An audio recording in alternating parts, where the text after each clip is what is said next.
I-PAC, ITDP రెండు కూడా corporate సంస్థలే. ఎవరి వ్యవహారాలు వాళ్ళు. ఇద్దరూ కూడా తమ తమ పార్టీలు ప్రమోట్ చేయడం. ఐప్యాక్ వైఎస్ఆర్ కాంగ్రెస్ పార్టీని ప్రమోట్ చేస్తుంది, ఐటీడీపీ తెలుగుదేశం పార్టీని ప్రమోట్ చేస్తుంటుంది.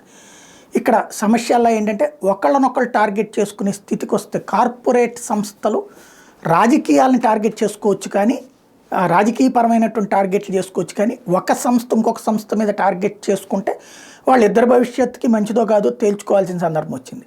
తాజాగా ఆంధ్రజ్యోతి వేదికగా ఓ పక్కన రాయపాటి రంగారావు డైరెక్ట్గా 150 కోట్ల రూపాయలు నేను ఇచ్చాను అని Transstroy owner plus Rayapati Sambasivarao గారి అబ్బాయి చెప్పినటువంటి వార్త వేయలేదు.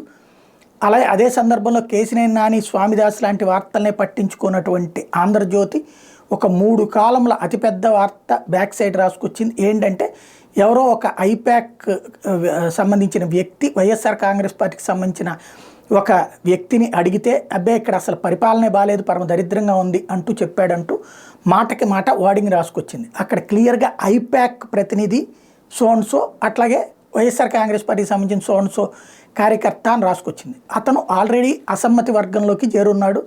ఆ చేరినటువంటి అతను మాట్లాడినటువంటి మాటని ఆల్రెడీ అతను తెలుగుదేశం వైపుకి వెళ్ళిపోయాడు ఆల్రెడీ. ఐటీడీపీలోకి వాళ్ళకి చెందినటువంటి వ్యక్తిని ఇప్పుడు ఐప్యాక్ వాళ్ళు మాట్లాడినట్టు దాన్ని రికార్డు చేసి కావాలని హైలైట్ చేసుకొచ్చారన్నమాట. ఓవరాల్గా ఐప్యాక్, ఐటీడీపీలు రాబోయే రోజుల్లో డైరెక్ట్గా తాము సమరం చేసుకుంటాయో చూడాల్సి ఉంది.